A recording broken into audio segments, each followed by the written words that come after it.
Hey everyone, hope you had an excellent long weekend. Since it's a short week, we are just going to give you one assignment on the Pearson website instead of two. And we are throwing it all the way back to September, and we are talking about angles. So I just wanted to give you a little refresher on some things you might have forgotten about angles, but hopefully not. Hopefully these are all kind of second nature to you. So when we first started angles, we were drawing them on a coordinate plane. So we would have quadrant 1, quadrant 2, quadrant 3, and then quadrant 4. Ooh, that's a 4. So we started by drawing angles in standard position. So in standard position, you would have your initial side always on the positive x-axis, and then your terminal side would connect with that initial side at the origin. So I'll keep it blue. Let's say right here is an angle. Okay. So if I wanted to identify this angle, let's say it's about 135 degrees. If I was going to do a positive angle, I would start at my initial side and draw a red arc pointing at the terminal side, and that would start from the x-axis and go up. So that's about 135 degrees. So positive angles go up, and then negative angles would go down from that initial side. So if I wanted to draw this as a negative angle, it would be negative 225 degrees. So 135 degrees and negative 225 degrees are coterminal angles because they have the same terminal side.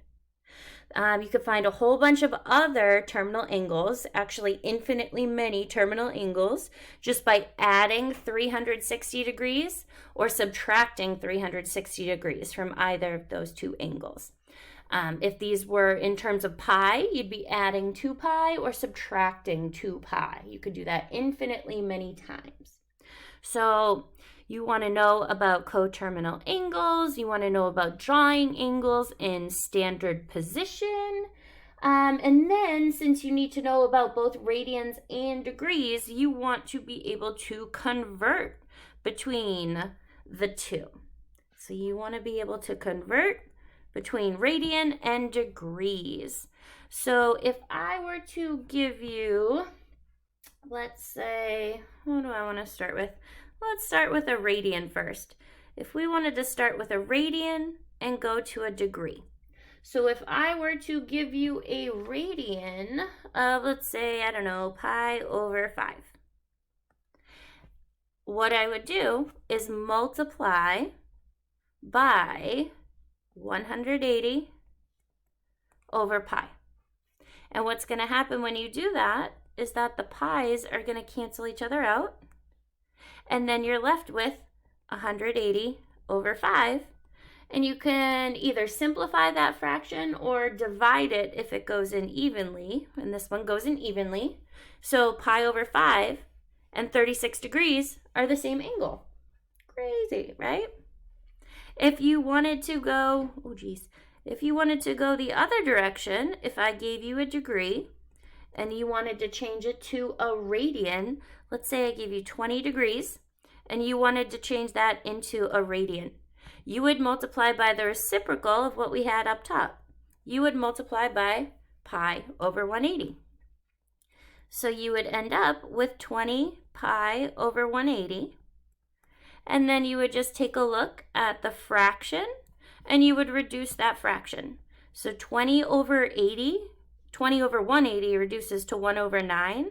So you could write 1 pi over 9, or you could just write pi over 9. So notice how these are reciprocals. So how I remember which one is which is I think about if I'm going from radians to degrees, my radian has a pi, my degree does not have a pi. So I want the pi on the bottom so it will cancel out.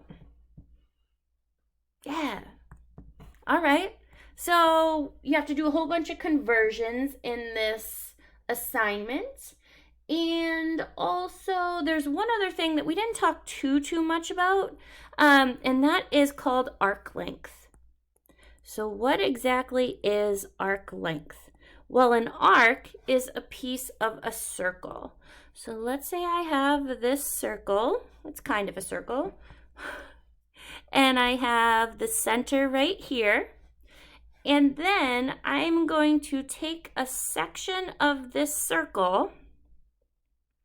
Maybe let's call it this. And of course, if I'm going from the center to the edge, then that red length right there is the radius.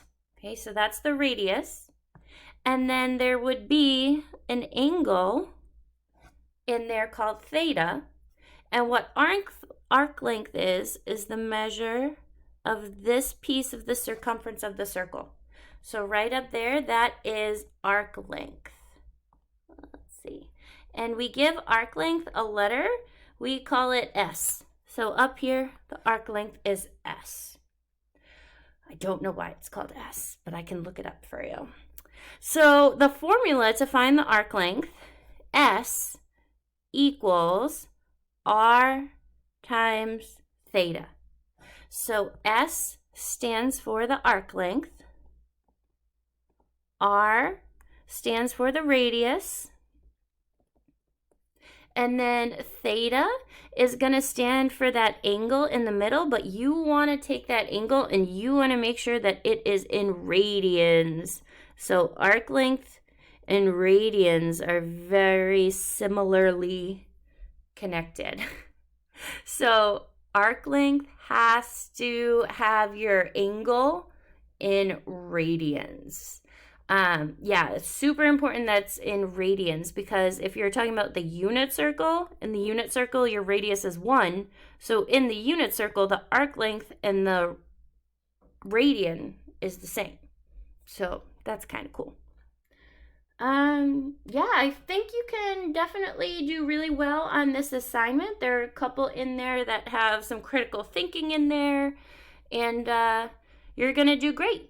So I'm going to have office hours 11 to 12 tomorrow, which is Wednesday, and on Thursday.